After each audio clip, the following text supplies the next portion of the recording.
Welcome to today's class. ಈ ದಿನ ನಾವು WH ಕ್ವೆಶನ್ಸ್ಗಳ ಮುಂದುವರೆದ ಒಂದು ಭಾಗವನ್ನು ನಾವು ಕಲಿಯೋಣ. ಕಳೆದ ತರಗತಿಯಲ್ಲಿ ನಾವು ಆ WH ಕ್ವೆಶನ್ಸಲ್ಲಿ ಏನೇನೆಲ್ಲ ಇರುತ್ತೆ, ಅವುಗಳ ಸ್ಟ್ರಕ್ಚರ್ ಹೇಗಿರುತ್ತೆ ಮತ್ತು ಯಾವ್ಯಾವೆಲ್ಲ WH ವರ್ಡ್ಗಳನ್ನು ಯಾವ ಸಂದರ್ಭದಲ್ಲಿ ಬಳಸಬೇಕು ಮತ್ತು ಹೆಲ್ಪಿಂಗ್ ವರ್ಬ್ಗಳನ್ನು ಹೇಗೆ ಬಳಸಬೇಕು ಅಂತಕ್ಕಂಥ ವಿಚಾರಗಳನ್ನು ನಾವು ಕಲಿತಿದ್ದೇವೆ. ಸೊ ಈ ದಿನ ತರಗತಿಯಲ್ಲಿ ಬೇರೆ ಬೇರೆ ಕಾಲದ ವಾಕ್ಯಗಳನ್ನು ಯಾವ ರೀತಿಯಾಗಿ ನಾವು WH ಕ್ವೆಶನ್ ಆಗಿ ಮಾಡಬೇಕು ಎಂಬತಕ್ಕಂಥ ವಿಚಾರಗಳನ್ನು ಕಲಿತಾ ಹೋಗೋಣ. ಸೊ ನೋಡಿ ಸ್ನೇಹಿತರೆ, ಇಲ್ಲಿ ಅನೇಕ ಉದಾಹರಣೆಗಳಿದ್ದಾವೆ. ಈ ಒಂದು ಸ್ಟ್ರಕ್ಚರ್ನ ಮತ್ತೊಂದು ಸಲ ರಿಕಾಲ್ ಮಾಡ್ಕೊಳ್ಳಿ. ಸೊ ನೋಡಿ, ಸ್ಟ್ರಕ್ಚರ್ WH ಕ್ವೆಶನ್ಸಲ್ಲಿ ಯಾವ ಸ್ಟ್ರಕ್ಚರ್ ಇರುತ್ತೆ ಅಂದರೆ WH ವರ್ಡ್ ಇರುತ್ತೆ ಮೊದಲನೇದಾಗಿ, ನಂತರ ಹೆಲ್ಪಿಂಗ್ ವರ್ಬ್ ಹಾಕಬೇಕು, ನಂತರ ಸಬ್ಜೆಕ್ಟ್, ಅವು ಕೊಟ್ಟಿರ್ತಕ್ಕಂಥ ವಾಕ್ಯದ ಸಬ್ಜೆಕ್ಟ್ ಹಾಕಬೇಕಾಗುತ್ತೆ, ನಂತರ ಆ ವಾಕ್ಯದಲ್ಲಿರ್ತಕ್ಕಂಥ ಮೇನ್ ವರ್ಬನ್ನು ಹಾಕ್ತೇವೆ. ತದನಂತರ ಆ ವಾಕ್ಯದಲ್ಲಿ ಏನಾದರೂ ಕೂಡ ಹೆಚ್ಚಿನ ಅಂಶಗಳು ಇತ್ತು ಅಂದರೆ ಅದನ್ನು ನಾವು ರಿಮೈನಿಂಗ್ ಪಾರ್ಟ್ ಅಂತ ಹೇಳ್ಬಿಟ್ಟು ಬಳಸ್ತೀವಿ ನಾವು. ಈ ರೀತಿಯಾಗಿ ಒಂದು ಸಂಪೂರ್ಣ ಒಂದು ಕ್ವೆಶನನ್ನು ಫ್ರೇಮ್ ಮಾಡ್ತಕ್ಕಂಥ ಸ್ಟ್ರಕ್ಚರ್ನ ಸದಾ ನೆನ್ಪಿಟ್ಕೊಂಡಿರಬೇಕು. ಸೊ ನೋಡಿ, ಇಲ್ಲಿ ಬೇರೆ ಬೇರೆ ಕಾಲದ ಒಂದು ಉದಾಹರಣೆಗಳನ್ನು ನಾವಿಲ್ಲಿ ಯಾವ ರೀತಿಯಾಗಿ WH ವರ್ಡ್ ಆಗಿ ಬಳಸೋದು ಮತ್ತು ಬೇರೆ ಬೇರೆ WH ವರ್ಡ್ಗಳನ್ನು ಬಳಸುವಾಗ ಏನೆಲ್ಲ ಪದಗಳನ್ನ ಹಾಕಬೇಕು ಎಂಬತಕ್ಕಂಥ ವಿಚಾರಗಳನ್ನು ಕಲಿಯೋಣ. ಕಳೆದ ತರಗತಿಯಲ್ಲಿ ನಾವು ಏನು ಮಾಡಿದ್ವಿ, ಪ್ರೆಸೆಂಟ್ ಟೆನ್ಸ್ನ ಒಂದು ಉದಾಹರಣೆಗಳನ್ನು ಡಿಸ್ಕಸ್ ಮಾಡಿದ್ವಿ. ಸೊ ಈ ದಿನ ಅದರ ಮುಂದುವರೆದ ಭಾಗವಾಗಿ ಪ್ರೆಸೆಂಟ್ ಪರ್ಫೆಕ್ಟ್ ಟೆನ್ಸ್ನ ಉದಾಹರಣೆಗಳು, ಪಾಸ್ಟ್ ಟೆನ್ಸ್ನ ಉದಾಹರಣೆಗಳು ನಾನು ಹೇಳಿದೆ. ಈ WH questions active as passive as ಇರಬೇಕು. ಯಾವುದೇ ಒಂದು ವ್ಯಾಕರಣ ಅಂಶಗಳಲ್ಲಿ ಟೆನ್ಸ್ ಬಗ್ಗೆ ನಿಮ್ಮನ್ನು ಚೆಕ್ ಮಾಡಬೇಕು ಅಂದರೆ ಸೊ ಅಲ್ಲಿ ಕೇಳ್ತಕ್ಕಂಥದ್ದು ಸಿಂಪಲ್ ಪ್ರೆಸೆಂಟ್ ಟೆನ್ಸ್ ಮತ್ತು ಸಿಂಪಲ್ ಪಾಸ್ಟ್ ಟೆನ್ಸಿನ ಒಂದು ಉದಾಹರಣೆಗಳನ್ನು ಹೆಚ್ಚು ಕೇಳ್ತಕ್ಕಂಥ ಸಾಧ್ಯತೆ ಇರುತ್ತೆ. ಹಾಗಾಗಿ ಸೊ ಈ ಉದಾಹರಣೆಗಳನ್ನ ಹೆಚ್ಚು ಪ್ರಾಕ್ಟೀಸ್ ಮಾಡಿ. ಸೊ ನೋಡಿ, ಸುರೇಶ್ ಆ್ಯಸ್ ಪ್ರೆಸೆಂಟ್ ಪರ್ಫೆಕ್ಟ್ ಟೆನ್ಸ್ನ ಉದಾಹರಣೆ ಇದು. Suresh has attended the meeting in the morning. ಇದು ಒಂದು ವಾಕ್ಯ ಇದೆ. ಇದು ಪ್ರೆಸೆಂಟ್ ಪರ್ಫೆಕ್ಟ್ ಟೆನ್ಸಲ್ಲಿದೆ. ಪ್ರೆಸೆಂಟ್ ಪರ್ಫೆಕ್ಟ್ ಟೆನ್ಸಲ್ಲಿದೆ ಅಂತ ಹೇಳಲಿಕ್ಕೆ ನಮಗೆ ಏನಾಧಾರ ಇದೆ, ಇಲ್ಲಿ ಹ್ಯಾಸ್ ಬಳಿ ಹೆಲ್ಪಿಂಗ್ ವರ್ಬ್ ಹ್ಯಾಸ್ ಇದೆ ಮತ್ತು ಮೇನ್ ವರ್ಬ್ ಬಂದುಬಿಟ್ಟು ವರ್ಬ್ 3 ಇದೆ. ಸೊ ಹಾಗಾಗಿ ಇದನ್ನು ಪ್ರೆಸೆಂಟ್ ಪರ್ಫೆಕ್ಟ್ ಟೆನ್ಸ್ ಅಂತ ಕರಿತೀವಿ. ಸೊ ಈಗ ಈ ರೀತಿಯ ವಾಕ್ಯಗಳನ್ನು ನಾವು ಬಳಸ್ಕೊಂಡು ಇಲ್ಲಿ ನೋಡಿ ಅಂಡರ್ಲೈನ್ ಮಾಡಿರ್ತಕ್ಕಂಥ ಪದ ಯಾವುದಿದೆ, in the morning. In the morning ಎಂಬ ಒಂದು ಪದ ಉತ್ತರವಾಗಿ ಬರುವಂತೆ ಪ್ರಶ್ನೆ ಮಾಡಬೇಕಂದ್ರೆ ಯಾವ ಪದವನ್ನು ಹಾಕಬೇಕು? In the morning is time ಅಲ್ವಾ. ಸೊ ಟೈಮಿಗೆ ಸಂಬಂಧಪಟ್ಟಂಥ WH ವರ್ಡ್ ಯಾವುದಿದೆ, ಇಲ್ಲಿ ವ್ಯಾನ್ ಎಂಬ ಪದವನ್ನು ಬಳಸಿದ್ದೇವೆ. ಸೊ ನಂತರ ಇಲ್ಲಿ ಹೆಲ್ಪಿಂಗ್ ವರ್ಬ್ ಕೊಟ್ಟಿರೋದ್ರಿಂದ ಅದೇ ಹೆಲ್ಪಿಂಗ್ ವರ್ಬನ್ನು ನಾವು ಹಾಕ್ತೀವಿ. When has Suresh. ನೋಡಿ, WH word, helping verb, then subject Suresh, then attended. The same form we have to use. ಯಾಕೆ ನಾವು ಕ್ರಿಯಾಪದವನ್ನು ಇಲ್ಲಿ ಬಳಸ್ತಿಲ್ಲ ಅಂದರೆ ಯಾವ ಕಾಲದಲ್ಲಿ ವಾಕ್ಯ ಇರುತ್ತೋ ಅದೇ ಕಾಲದಲ್ಲಿ ಕ್ವೆಶನ್ ಮಾಡಬೇಕು. ಸೊ ನಾವು ಅಲ್ಲಿ ಕಾಲವನ್ನು ಬದಲಾವಣೆ ಮಾಡೋಗಿಲ್ಲ. ಸೊ ನಂತರ ದ ಮೀಟಿಂಗ್ ರಿಮೈನಿಂಗ್ ಪಾರ್ಟ್ ಏನು ಹಾಕಿದ್ದೀವಿ, ದ ಮೀಟಿಂಗ್ ಎಂಬತಕ್ಕಂಥ ಪದ ಹಾಕಿದ್ದೀವಿ ನಾವು. Van as Suresh attended the meeting. So answer ನೀವು ಮಾಡುವಾಗ Suresh as attended the meeting in the morning ಎಂಬತಕ್ಕಂಥ ಉತ್ತರ ಬರುತ್ತೆ. ಸೊ ಈ ರೀತಿಯಾಗಿ ಇನ್ ದ ಮಾರ್ನಿಂಗ್ಗೆ ಅಂಡರ್ಲೈನ್ ಮಾಡಿರೋದ್ರಿಂದ ಇಲ್ಲಿ ವೆನ್ ಅನ್ನೋ ಪದ ಬಳಸ್ಕೊಂಡಿದ್ದೀವಿ ಮತ್ತು ಇಲ್ಲಿ ಪ್ರೆಸೆಂಟ್ ಪರ್ಫೆಕ್ಟ್ ಟೆನ್ಸಲ್ಲಿ ಇರೋದ್ರಿಂದ ಹ್ಯಾಸನ್ನೇ ನಾವು ಬಳಸಿಬಿಟ್ಟು ಕ್ವೆಶನನ್ನು ಮಾಡಿದ್ದೇವೆ. ಸೊ ಇನ್ನೊಂದು ಉದಾಹರಣೆ ಇದೆ ನೋಡಿ, ಇಲ್ಲಿ V studied 6 subjects in 10th standard. So ಇಲ್ಲಿ ನೋಡಿ ಅಂಡರ್ಲೈನ್ ಮಾಡಿರ್ತಕ್ಕಂಥ ಪದ ಯಾವುದಿದೆ, 6 ಎಂಬ ಪದವನ್ನು ಅಂಡರ್ಲೈನ್ ಮಾಡಿದ್ದೇವೆ. 6 ಎಂಬ ಪದ ಮೀನ್ಸ್ ಇಟ್ಸ್ ನಂಬರ್ಗೆ ಅಂಡರ್ಲೈನ್ ಮಾಡಿದಾಗ ಯಾವ WH ವರ್ಡನ್ನು ತೆಗೆದುಕೊಳ್ತೇವೆ ನಾವು, ಹೌ ಮೆನಿ ಅಂತಕ್ಕಂಥ WH ವರ್ಡನ್ನು ತೆಗೆದುಕೊಳ್ತೇವೆ. ಓಕೆ, ದೆನ್ ನೋಡಿ ಇಲ್ಲಿ ಸ್ವಲ್ಪ ಈ ಒಂದು ರಚನೆ ಇಲ್ಲಿ ಅಪ್ಲೈ ಆಗಲ್ಲ. ನಾನು ಆವಾಗಲೇ ಹೇಳಿದ್ದೆ ಕಳೆದ ತರಗತಿಯಲ್ಲಿ, ಈ ಹೌ ಮೆನಿ, ಹೌ ಲಾಂಗ್, ಈ how many, how for, how long ಈ ಒಂದು WH ವರ್ಡ್ಗಳು ಬಂದಾಗ ಸೊ ನಾವು ಡಿಫ್ರೆಂಟ್ ಆಗಿರ್ತಕ್ಕಂಥ ಸ್ಟ್ರಕ್ಚರನ್ನು ನಾವು ಬಳಸಬೇಕಾಗುತ್ತೆ. ನೋಡಿ, ಆ ಸ್ಟ್ರಕ್ಚರ್ ಇಲ್ಲಿದೆ ನೋಡಿ. WH word how many, how for ಮತ್ತು ಹೌ ಲಾಂಗ್ ಎಂಬ ಒಂದು WH ವರ್ಡ್ಗಳನ್ನು ಬಳಸ್ಕೊಂಡು ಕ್ವೆಶನ್ ಮಾಡುವಾಗ ಈ ಒಂದು ರಚನೆಯನ್ನು ನಾವು ನೆನ್ಪಿಟ್ಕೋಬೇಕು. ಸೊ WH ವರ್ಡನ್ನು ಬಳಸಿದ ನಂತರ ನೌನ್ ಬರುತ್ತೆ. ಯಾವ ನೌನ್ ಅಂದರೆ ಅಂಡರ್ಲೈನ್ ಮಾಡಿರ್ತಕ್ಕಂಥ ಪದದ ಮುಂದಿರ್ತಕ್ಕಂಥ ಒಂದು ನೌನ್ ಇರುತ್ತೆ. ಆ ನೌನು ಕ್ವೆಶನಲ್ಲಿ ಬರುತ್ತೆ. ಸೊ ನಂತರ ಏನಾಗುತ್ತೆ, same structure, helping verb, subject, main verb and remaining part. This is the additional extra word we have to use with how many, how far and how long type of WH questions. So ನೋಡೋಣ ಸ್ನೇಹಿತರೆ. So ಇಲ್ಲಿ how many subjects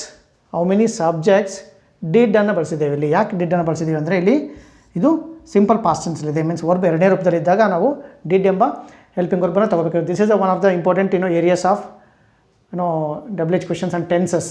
ನಾನು ಹೇಳಿದ್ನಲ್ಲ, indefinite present tense and indefinite past ಟೆನ್ಸಲ್ಲಿ ತುಂಬಾ ಒಂದು questions ಕೇಳ್ತಕ್ಕಂಥ ಸಾಧ್ಯತೆ ಇರುತ್ತೆ. ಸೊ ಹಾಗಾಗಿ you concentrate here. How many subjects did we, ಸಬ್ಜೆಕ್ಟನ್ನು ಹಾಕಿದ್ದೇವೆ. ನಂತರ study. Once we use did, so we have to change the main verb to the first form. ಇಲ್ಲಿ ಡಿಡ್ಡನ್ನು ಹಾಕಿದ ನಂತರ ಏನು ಮಾಡಬೇಕು, ಈ ಮುಖ್ಯ ಕ್ರಿಯಾಪದವನ್ನು ಒಂದೇ ರೂಪಕ್ಕೆ ಬದಲಾವಣೆ ಮಾಡೋದನ್ನು ಮರಿಬಾರ್ದು. ತುಂಬ ಇಂಪಾರ್ಟೆಂಟ್ ಇದು. ಸೊ ನೋಡಿ, how many subjects did V study in 10th standard. So ಈ ರೀತಿಯಾಗಿ ನಾವು ಸಿಂಪಲ್ ಪಾಸ್ಟ್ ಟೆನ್ಸ್ ವಾಕ್ಯಗಳನ್ನು ಕೊಟ್ಟಾಗ ಸೊ ನಾವು WH ಕ್ವೆಶನನ್ನು ಈ ರೀತಿಯಾಗಿ ಮಾಡ್ಬೋದು ಸ್ನೇಹಿತರೆ. ನಂತರದ ಒಂದು ವಾಕ್ಯ ನೋಡಿ. ಸೊ ಈ was studying 6 hours daily to score more marks. You are studying 6 hours daily to score more marks. What is the underlined word? To score more marks ಎಂಬ ಪದವನ್ನು ಅಂಡರ್ಲೈನ್ ಮಾಡಿದ್ದೀವಿ. ಸೊ ಇದು ಇಟ್ ಈಸ್ ಟೆಲ್ಲಿಂಗ್ ರೀಸನ್, ಅದೊಂದು ಕಾರಣವನ್ನು ಹೇಳ್ತಾ ಇದೆ. So ಹಾಗಾಗಿ ಕಾರಣವನ್ನು ಹೇಳ್ತಾ ಇರೋದ್ರಿಂದ ಏನಾಗುತ್ತೆ ಇದು, ಸೊ ನಾವು ಕಾರಣಕ್ಕೆ ಸಂಬಂಧಪಟ್ಟಂಥ ಒಂದು WH ವರ್ಡ್ ಯಾವುದು, ರೀಸನ್ಗೆ ಸಂಬಂಧಪಟ್ಟಂಥ WH ವರ್ಡ್ ಯಾವುದು, ವೈ. ಸೊ ಹಾಗಾಗಿ ಇಲ್ಲಿ ವೈ ಎಂಬ ಪದವನ್ನು ಬಳಸ್ಕೊಂಡು ಕ್ವೆಶನ್ ಸ್ಟಾರ್ಟ್ ಮಾಡಿದ್ದೀವಿ ನೋಡಿ. ವೈ, ದೆನ್ ಹೆಲ್ಪಿಂಗ್ ವರ್ಬ್ ಕೊಟ್ಟಾಗ ನಮಗೆ ಸಮಸ್ಯೆ ಆಗಲ್ಲ, ಅದೇ ಹೆಲ್ಪಿಂಗ್ ವರ್ಬನ್ನು ನಾವು ಬಳಸ್ಕೊಳ್ತೀವಿ. So why was he studying, WH word, helping verb, then subject of the sentence, then main verb, then 6 hours daily. ನೋಡಿ, why was he studying 6 hours daily? So ಈ ರೀತಿಯ ಕ್ವೆಶನನ್ನು ನಾವು ಫ್ರೇಮ್ ಮಾಡ್ತೀವಿ. Y was he studying 6 hours daily. ನೋಡಿ ಸ್ನೇಹಿತರೆ, ಇಲ್ಲಿ so ಈ ಒಂದು ರಚನೆ ಇದೇ ಒಂದು ರಚನೆಗೆ ಸಂಬಂಧಪಟ್ಟಂಥ ಒಂದು ಕ್ವೆಶನ್ ಆಗಿದೆ. So why was he studying 6 hours daily, answer ನಾವೇನು ಮಾಡ್ತೀವಿ, ಏನು ಆನ್ಸರ್ ಬರುತ್ತೆ, he was studying 6 hours daily to score more marks ಎಂಬ ಒಂದು ಉತ್ತರವನ್ನು ನಾವು ಕೊಡ್ಬೋದು ಸ್ನೇಹಿತರೆ. ಸೊ ನಂತರದ ಒಂದು ಉದಾಹರಣೆ ನೋಡೋಣ. Teachers had been teaching under trees in Vedic period. So ಇನ್ನೊಂದು ಉದಾಹರಣೆ ನೋಡಿ, ಇದು ಪಾಸ್ಟ್ ಪರ್ಫೆಕ್ಟ್ ಕಂಟಿನ್ಯೂಸ್ ಸಂಪಟ್ಟಂಥ ಒಂದು ಉದಾಹರಣೆ ನೋಡಿ. ಎಲ್ಲಿ ಹೆಲ್ಪಿಂಗ್ ವರ್ಬ್ ಬಂದಿರ್ತಾವೋ ಅಲ್ಲಿ ಯಾವುದೇ ಕಾಲ ಇದ್ರೂ ಕೂಡ ತೊಂದರೆ ಇಲ್ಲ, ಅದೇ ಹೆಲ್ಪಿಂಗ್ ವರ್ಬನ್ನು ಬಳಸ್ಕೊಳ್ತೀವಿ. So only thing you have to concentrate on present indefinite, past indefinite and special structure like ಹೂಗೆ ಸಂಬಂಧಪಟ್ಟಂಥ ಒಂದು ಕ್ವೆಶನ್ ಮಾಡುವಾಗ ಅನ್ನೋದನ್ನು ಮುಂದೆ ಹೇಳ್ತೀನಿ ನಾನು. ಸೊ ನೋಡಿ, ಈಗ ಇಲ್ಲಿ teachers had been teaching under trees in Vedic period. So ಈ ವಾಕ್ಯದಲ್ಲಿ ಅಂಡರ್ ಟ್ರೀಸ್ ಎಂಬ ಒಂದು ಪದವನ್ನು ಅಂಡರ್ಲೈನ್ ಮಾಡಿದ್ದಾರೆ. ಈ ಪದ ಉತ್ತರವಾಗಿ ಬರಬೇಕಾದ್ರೆ ಸೊ ನಾವು ಯಾವ WH ವರ್ಡ್ ಹಾಕಬೇಕಾಗುತ್ತೆ, under trees is place. Under tree ಎಂಬತಕ್ಕಂಥದ್ದು ಸ್ಥಳಕ್ಕೆ ಸಂಬಂಧಪಟ್ಟಂಥ ಒಂದು ಮಾಹಿತಿ ಆಗಿರೋದ್ರಿಂದ ಸೊ ನಾವಿಲ್ಲಿ ಮಾಡ್ತೀವಿ ವೇರ್. ಸೊ ವೇರನ್ನು ಹಾಕಿದ್ದೇವೆ. ನಂತರ as for our structure, so we have used ಹ್ಯಾಡನ್ನು ಬಳಸಿದ್ದೇವೆ, ವೇರ್ ಹ್ಯಾಡ್. ಸಬ್ಜೆಕ್ಟನ್ನು ಹಾಕಿದ್ದೇವೆ ಟೀಚರ್ಸ್. ನಂತರ ಈ ರೀತಿ ಡಬಲ್ ಹೆಲ್ಪಿಂಗ್ ವರ್ಬ್ ಬಂದಾಗ ನಾವೇನು ಮಾಡಬೇಕು, so most important thing, double helping ವರ್ಬ್ಗಳು ಬಂದಾಗ ಇನಿಷಿಯಲ್ ಹೆಲ್ಪಿಂಗ್ ವರ್ಬನ್ನು ಮೊದಲು ಹಾಕ್ತೀವಿ. ಸೊ ನಂತರ ಸಬ್ಜೆಕ್ಟ್ ಹಾಕ್ಬಿಟ್ಟು ಅಡಿಷ್ನಲ್ ಹೆಲ್ಪಿಂಗ್ ವರ್ಬನ್ನು ಸಬ್ಜೆಕ್ಟ್ ನಂತರ ಆಗ್ತಕ್ಕಂಥ ಒಂದು ನಿಯಮವನ್ನು ನೀವು ಚೆನ್ನಾಗಿ ನೆನ್ಪಿಟ್ಕೋಬೇಕು ಸ್ನೇಹಿತರೆ. So very important. ಮುಂದೆ ಫ್ಯೂಚರ್ ಟೆನ್ಸ್ಗಳಲ್ಲಿ, ಫ್ಯೂಚರ್ ಕಂಟಿನ್ಯೂಸ್ ಮತ್ತು ಫ್ಯೂಚರ್ ಪರ್ಫೆಕ್ಟ್ ಟೆನ್ಸ್ಗಳಲ್ಲಿ will have three helping verbs. So ಆ ಸಂದರ್ಭದಲ್ಲಿ ಇನಿಷಿಯಲ್ ಹೆಲ್ಪಿಂಗ್ ವರ್ಬ್ ಅಂತ ಹೇಳ್ತೀವಲ್ಲ, ಮೊದಲನೇ ಒಂದು ಹೆಲ್ಪಿಂಗ್ ವರ್ಬನ್ನು ಹಾಕ್ಬಿಟ್ಟು ನಂತರ ಸಬ್ಜೆಕ್ಟ್ ಹಾಕಿ ಉಳಿದಂಥ ಅಡಿಷ್ನಲ್ ಹೆಲ್ಪಿಂಗ್ ವರ್ಬನ್ನು ನಾವು ಹಾಕ್ತಾ ಹೋಗಬೇಕಾಗುತ್ತೆ. So where are teachers been teaching in Vedic period. So ನೋಡಿ, WH word, helping verb, subject, then additional helping verb been, then main verb, then the remaining part in Vedic period. So ಅವಾಗ answer ಏನು ಸಿಗುತ್ತೆ ನಮಗೆ, teachers had been teaching under trees in Vedic period. Teachers had been teaching under trees in Vedic period ಎಂಬ ಒಂದು ಉತ್ತರ ಸಿಗುತ್ತೆ. So ಈ ರೀತಿಯಾಗಿ ಪರ್ಟಿಕ್ಯುಲರ್ ಆಗಿರ್ತಕ್ಕಂಥ ಉತ್ತರವನ್ನು ನಾವು ಪಡೀಲಿಕ್ಕೆ ಈ ರೀತಿಯಾಗಿರ್ತಕ್ಕಂಥ ನಿರ್ದಿಷ್ಟವಾಗಿರ್ತಕ್ಕಂಥ ಪ್ರಶ್ನೆಗಳನ್ನು ನಾವು ಮಾಡಬೇಕಾಗುತ್ತೆ ಸ್ನೇಹಿತರೆ. So okay. ಸೊ ನಂತರದ ಒಂದು ಉದಾಹರಣೆಯಲ್ಲಿ ಒಂದು ಎಕ್ಸೆಪ್ಷನ್ ಕೇಸ್ ಬಗ್ಗೆ ನಿಮಗೆ ಹೇಳ್ತೀನಿ. ಸೊ ನೋಡಿ ಸ್ನೇಹಿತರೆ, ಸಾಮಾನ್ಯವಾದ ಒಂದು ರಚನೆ ಏನಂದರೆ, ಈ ಒಂದು ರಚನೆಯನ್ನು ನಾವು ಮ್ಯಾಕ್ಸಿಮಮ್ ನಂಬರ್ ಆಫ್ WH ಕ್ವೆಶನ್ಸಲ್ಲಿ ಬಳಸ್ತೀವಿ. ಆದರೆ ಒಂದು ಎಕ್ಸೆಪ್ಷನಲ್ ಕೇಸನ್ನು ನಾನು ನಿಮ್ಮ ಜೊತೆಗೆ ಡಿಸ್ಕಸ್ ಮಾಡ್ತೀನಿ.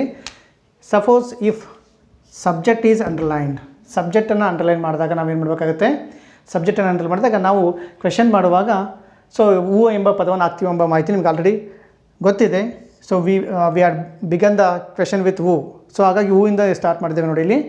And next very important thing is, so ಇಲ್ಲಿ ಏನು ಹೆಲ್ಪಿಂಗ್ ವರ್ಬ್ ಬರುತ್ತೋ ಅದೇ ಹೆಲ್ಪಿಂಗ್ ವರ್ಬ್ ಹಾಕ್ತೀವಿ. ಒಂದು ವೇಳೆ ಹೆಲ್ಪಿಂಗ್ ವರ್ಬ್ ಇಲ್ಲ ಅಂದರೆ ಹೆಲ್ಪಿಂಗ್ ವರ್ಬ್ ಹಾಕೋ ಅವಶ್ಯಕತೆ ಇಲ್ಲ. This is the exceptional case of using who WH word, who WH type of questions.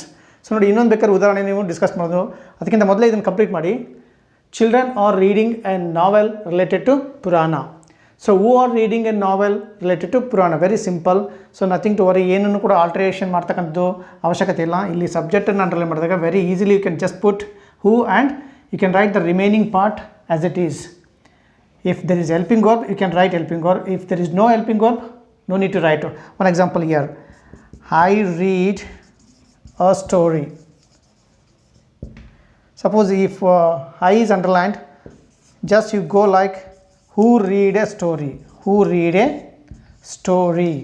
So this is how we can make very simple questions using WH words like who ಎಂಬ ಒಂದು WH ವರ್ಡನ್ನು ಬಳಸೋದ್ರ ಮುಖಾಂತರ ತುಂಬ ಸುಲಭವಾಗಿ ನಾವು WH ಕ್ವೆಶನ್ನ ಮಾಡ್ಬೋದು.